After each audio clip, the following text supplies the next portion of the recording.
Hello and welcome to the first of the videos that we're going to do going through the book of Daniel. This is designed to ring in the new year. I do have a playlist on my channel currently that I am going to be updating. What I have in front of me, and this is the reason I'm not doing this as a live stream, is because I wanted to show you this chart for reference. So this is taken from, in the link below this video, a document that I have on academia titled A Comprehensive Jubilee Timeline. This is all except for one of the data points that I used in the construction of my Jubilee timeline. And as you will notice, this is the color coding to this chart here, which details the 70 years of Babylonian captivity. There are two reference points in the book of Ezekiel that are pertinent to information coming from the Babylonian captivity. Important to note because Ezekiel and Daniel were contemporaries, and Daniel is in from start to finish the Babylonian captivity. Daniel's life and ministry bridged the entire 70-year period of Babylonian captivity.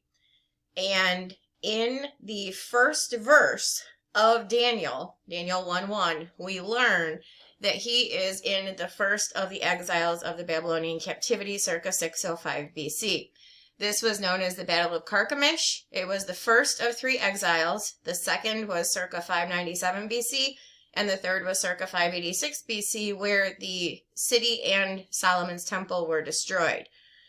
And that was the end of the Judaic kings.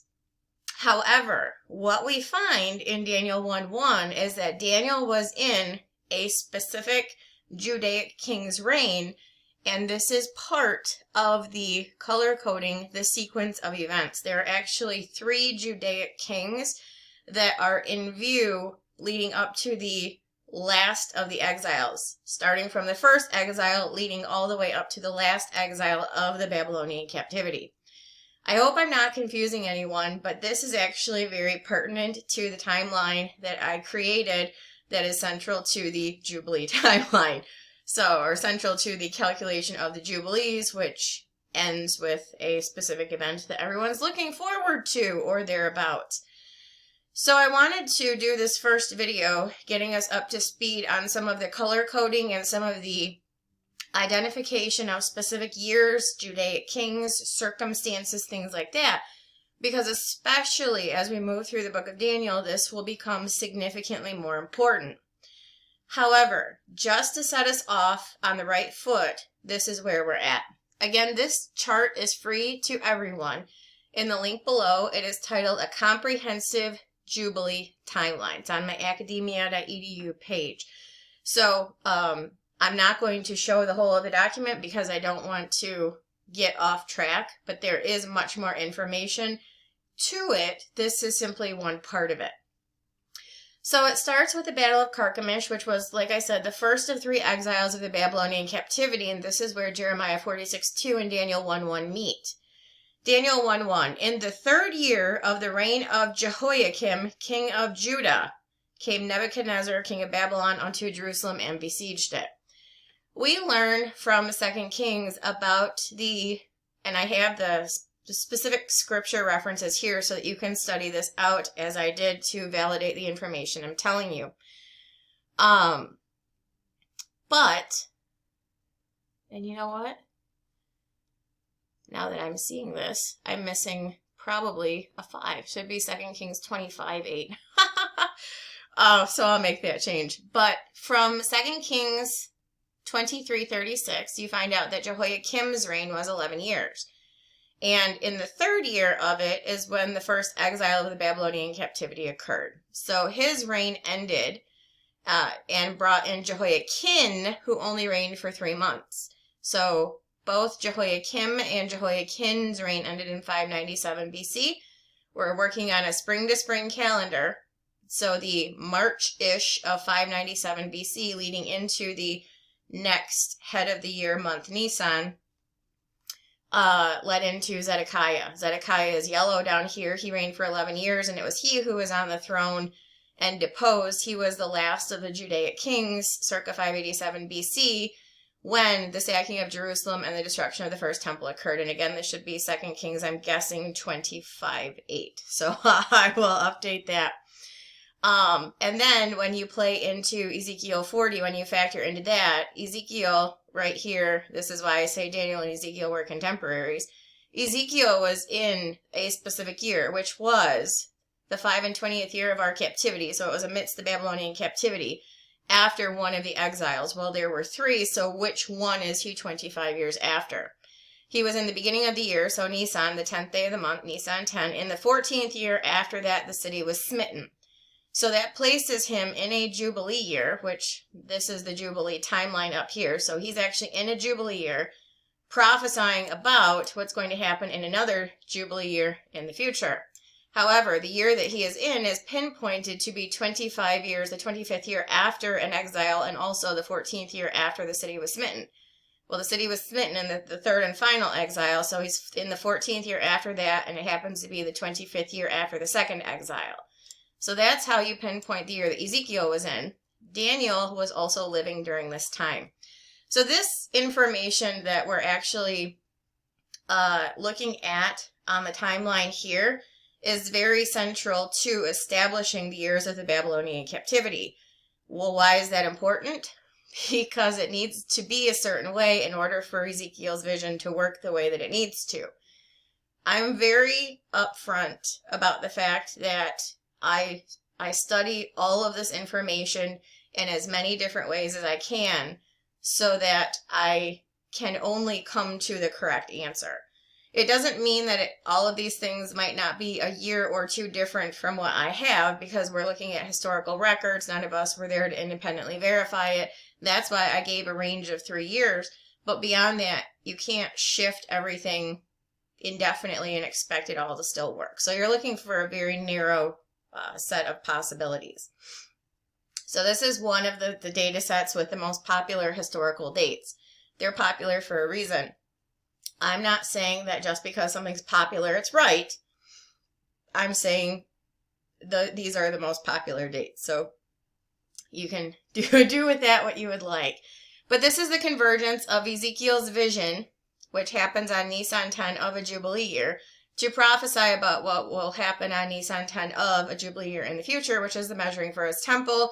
We're going to get to that in Daniel 9, because that is the strength behind covenant confirmation in Daniel 9:27. So we will revisit this.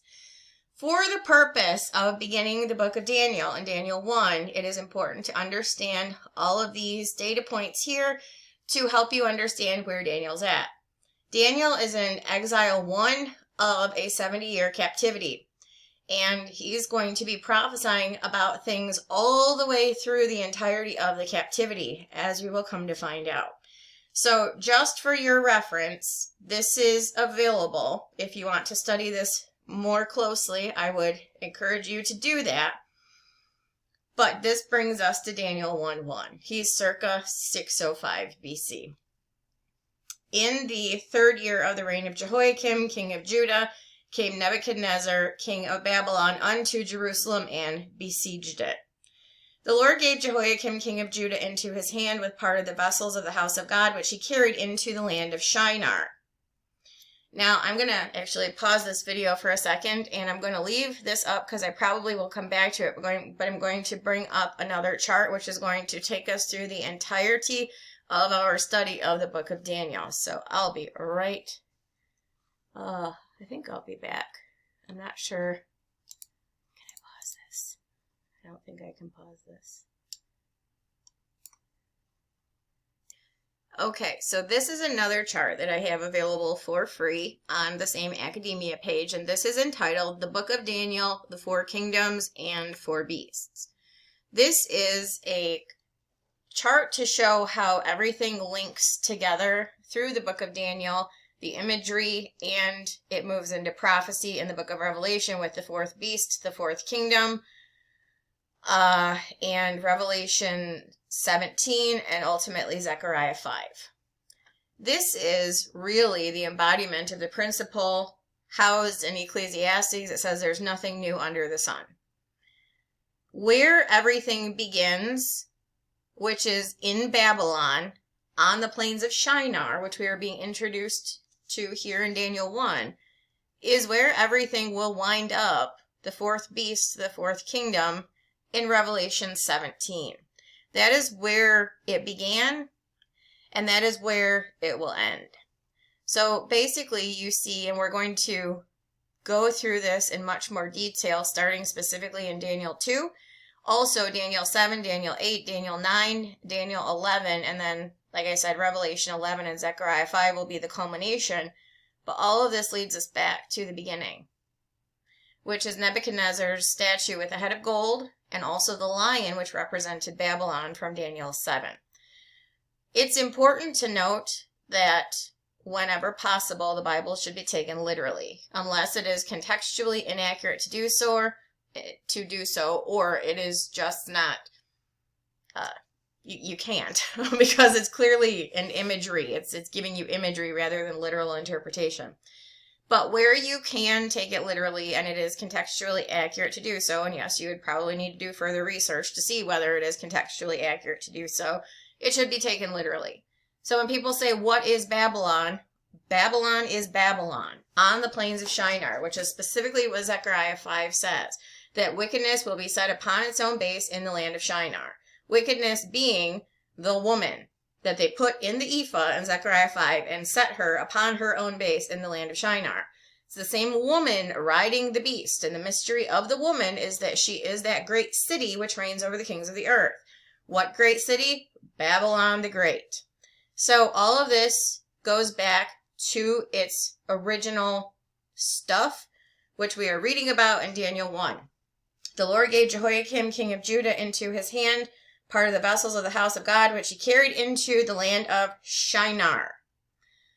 So, just to set the stage for some of what we're going to be going through, I understand that the book of Daniel is very complex and it is very controversial.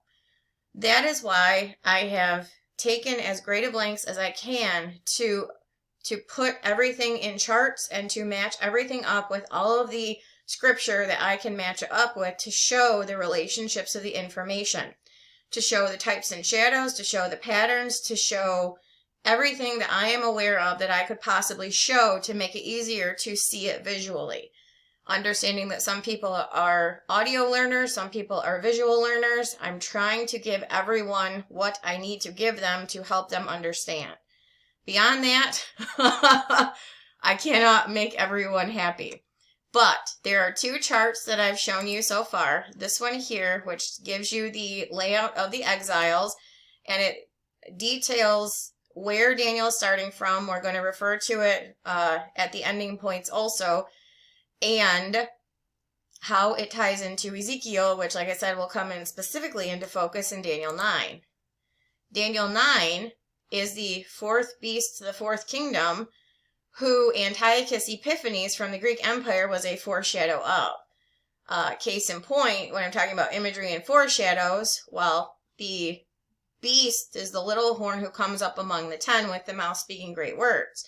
The foreshadow of that was the horn that came out of the four horns of the Greek Empire, and he also committed an abomination of desolation, which happened to be the offering of a pig, which defiled the temple and took away the sacrifices for 1,150 days. It was 2,300 sacrifices, but they were morning and evening, so it was 1,150 total. He was the foreshadow of the guy in the end times. Like I said, there's nothing new under the sun. God works in patterns. That is why there's another one, Babylon. Where it started is where it's going to end. So Daniel is ripe with imagery and with patterns, types, and shadows to help us understand. And obviously there are going to be significant events which happen in significant years, and Ezekiel ties that into his Jubilee timeline. I'm throwing a lot at you guys, I understand that, but if you are interested in understanding how the Bible works in the layout of the timeline that it gives, this is all pertinent. So, I think that's all I want to show you at this point. what I'm going to do now is bring up Revelation 2. Apparently my computer didn't update and it wants to make sure I understand what it did. Alright, so Revelation 2 is where I'm going to take you guys now. The story here, if you guys have heard me talk about the book of Revelation at all, you know that I've made it very clear that the imagery in Revelation comes in large part from the Old Testament. That is also the case in the imagery from the 7 letters to the 7 churches. I can't think of an instance off the top of my head where there is any of the 7 letters to the 7 churches that doesn't go back to the Old Testament. Somehow, some way, if not in total. They all have Old Testament imagery. People get weird about that because they're like, well, the 7 letters for the 7 churches are for us. So why would they be writing about the Old Testament? Okay, but who is Revelation trying to bring to Christ? People who are unsaved, who are going to be going through the 70th week. It is an unsealed book for the time of the end when people need to be aware of what's going to happen so they understand the importance of giving their lives to Christ. We have already done that. So Revelation in large part is not for us. Can we learn from it? Absolutely. I've spent many, many years learning all about it and continue to do so. But the 7 letters to the 7 churches have Old Testament imagery, Old Testament references, and Daniel 1 is where we find one of them that many people have questioned, and I myself did for a long time, and that's Revelation 2's letter to the church of Smyrna. Ye shall have tribulation 10 days. Be thou faithful unto death, and I will give thee a crown of life. The reference to 10 days, tribulation 10 days, is Daniel 1's story.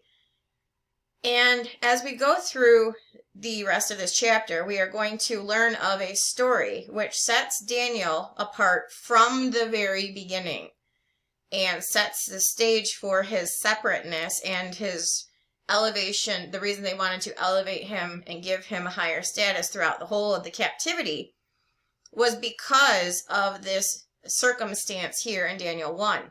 And it relates to the having tribulation 10 days, the end of which is, it is a faithfulness demonstrated, it is a faithfulness demonstrated through a period of time, specifically in here 10 days, the reward of which is the crown of life for said faithfulness.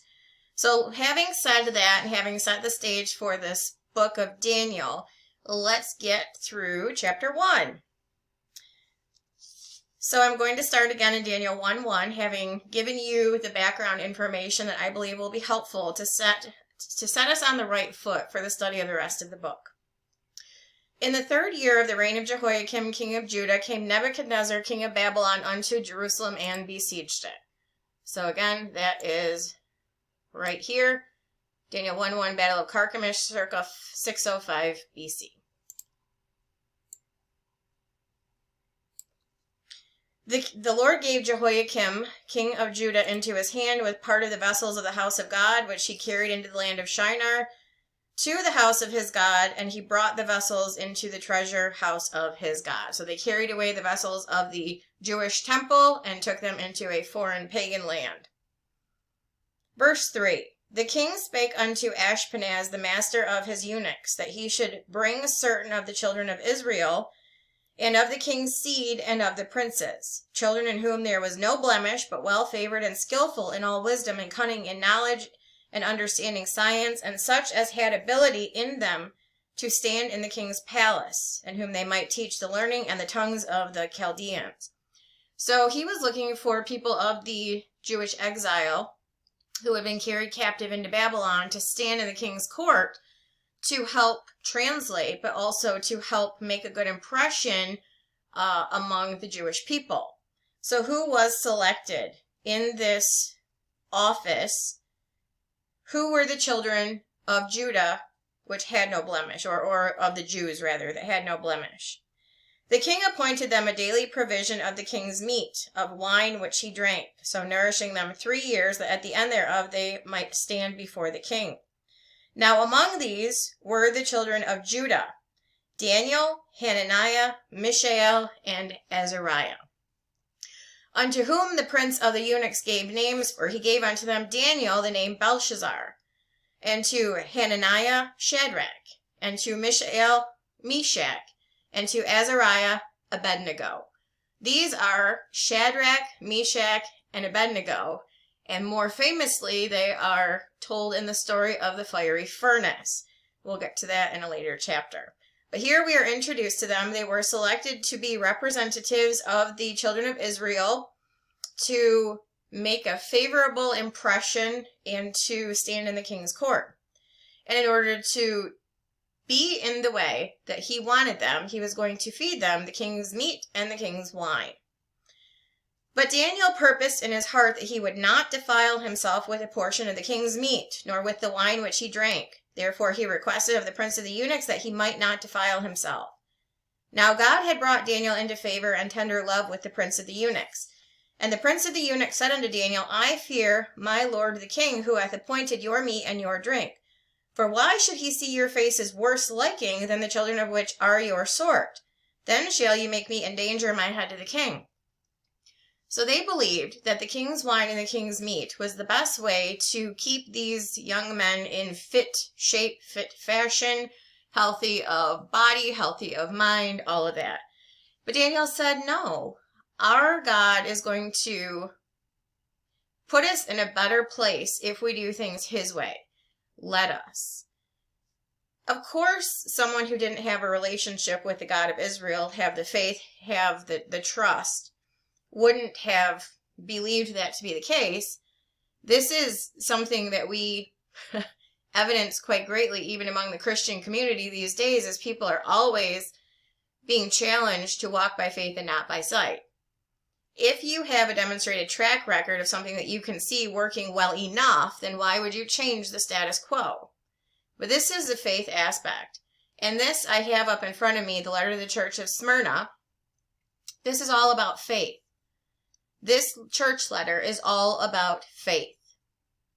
Unto the angel of the church of Smyrna write, These things saith the first and last, which was dead and is alive. I know thy works, tribulation and poverty, but thou art rich.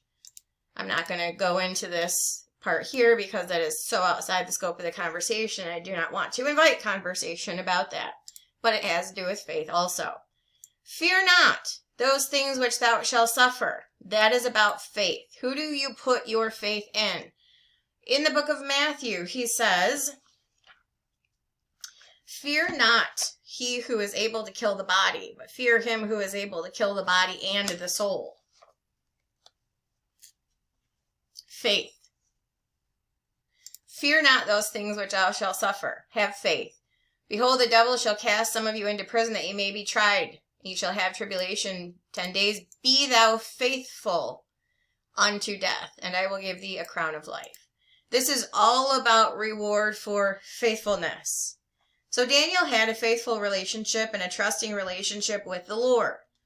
He knew that he wasn't going to be worse off for following the Lord's instructions. So he just needed to plead his case with the guy who was in charge and say, hey, give me 10 days. Give me 10 days to prove my case to you. And if at the end of that 10 days I am not better off, we'll do it your way. But if at the end of that 10 days our God has prevailed and we are better off, let us do it our way. This is all about what the letter to the church of Smyrna is talking about, is a period of testing through which faith is demonstrated and rewarded at the outcome of the trial. Verse 10, The prince of the eunuchs said unto Daniel, I fear my lord the king, who hath appointed your meat and your drink, for why should he see your faces worse liking than the children which are of your sort? Then shall ye make me endanger my head to the king. Then said Daniel to Melzar, whom the prince of the eunuchs had set over Daniel, Hananiah, Mishael, and Azariah, Prove thy servants 10 days. Prove, try, test. Right there. Prove thy servants, I beseech thee, 10 days, and let them give us pulse to eat and water to drink. Then let our countenances be looked upon before thee, and the countenance of the children that eat the portion of the king's meat. And as thou seest, deal with thy servants. So trust us for 10 days. Let us exercise our faith, and then you be the judge of who's better off. So he consented to them in this manner and proved them 10 days. He tried them 10 days. He put them through a test of 10 days, through which Daniel demonstrated faith. Daniel, Hananiah, Mishael, and Azariah demonstrated faith. And what was the reward of the outcome? The letter of the church of Smyrna is a crown of life. What was it in Daniel, Hananiah, and Mishael, and Azariah's case? So he consented to them in this manner and proved them 10 days. And at the end of the 10 days, their countenances appeared fairer and fatter in flesh than all the children which did eat the portion of the king's meat. Thus Melzar took away the portion of their meat and the wine that they should drink and gave them pulse, because he looked upon their countenances and judged them, and Daniel and the other 3 were much better off. So he said, fine, we're going to do it your way. As for these 4, what was their reward for faithfulness during their trial? God gave them knowledge and skill in all learning and wisdom, and Daniel had understanding in all dreams and visions. Now at the end of the days that the king had said he should bring them in, then the prince of the eunuchs brought them in before Nebuchadnezzar. That would be the end of the 3 years, which we were told was in verse 5. The king appointed them a daily provision of the king's meat and of wine, which he drank, so nourishing them 3 years, that at the end thereof they might stand before the king. So 10 days they were given to prove their case, and then for the remainder of the 3 years, everyone followed in the footsteps of these 4. So at the end of the days, at the end of that 3 years, in verse 18, that the king had said he should bring them in, then the prince of the eunuchs brought them in before Nebuchadnezzar. And the king communed with them, and among them all was found none, like Daniel, Hananiah, Mishael, and Azariah. Therefore stood they before the king. And in all matters of wisdom and understanding that the king inquired of them, he found them 10 times better than all the magicians and astrologers that were in his realm. 10 times better. Probably to correlate to the 10 days that he tested them and proved them. For every day they were faithful, they were made a times better than the other. 10 days of trying, 10 times better. And the reward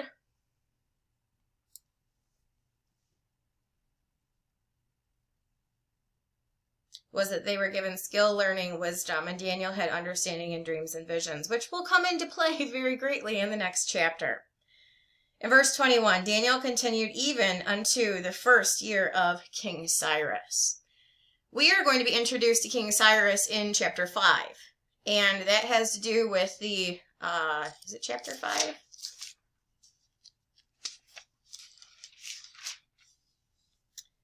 Yes.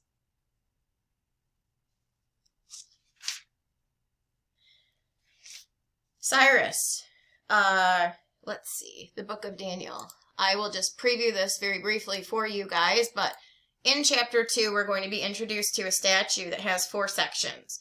There's a head of gold, which is Babylon, a chest and arms of silver, which is the Medo-Persian Empire. Cyrus, the 1st year of Cyrus, which we're told in Daniel 1 that Daniel continued even unto the 1st year of King Cyrus. King Cyrus was the king of the Persians. The king of the Medians, or the Medes, was Darius. We will be introduced to him also. So Darius the Mede and Cyrus the Persian are represented by the 2nd Empire. So Daniel continuing even unto the 1st year of King Cyrus means that it carries him through the end of the Babylonian Empire and into the 1st year of the 2nd Empire listed in the statue. The 3rd is the belly and thighs of brass, which was the Greek Empire, and the final one will be Revelation's Empire. Many people think that is Rome. That is not. And we will absolutely discuss this. So I would encourage you guys to get a head start if you are interested by looking at a couple of these charts. And having said that, I am going to end this video here. As always, if you have questions, comments, or feedback, let me know. I think I went through everything I wanted to go through to get started on this this book. But if there's anything I missed from Daniel 1, shout. I'm actually going to upload this, and I will put it in a live stream this evening to get us started. tomorrow to spend some New Year's time with you guys. My son is on a plane headed back to base. So the first thing I did when I came home was take a little bit of a breather, and we're going to get started with the book of Daniel now. So I'm going to upload this. I will make it a live stream, and I'll hang out with you guys while this plays. I will not be live to answer questions, but please let me know if you do have any questions. And then tomorrow we will start in Daniel 2 with Nebuchadnezzar's statue. Having said that, I will see you guys all later. If you haven't already passed into the new year, Happy New Year to all of you. Happy New Year's Eve. Happy New Year. I'll see you guys later.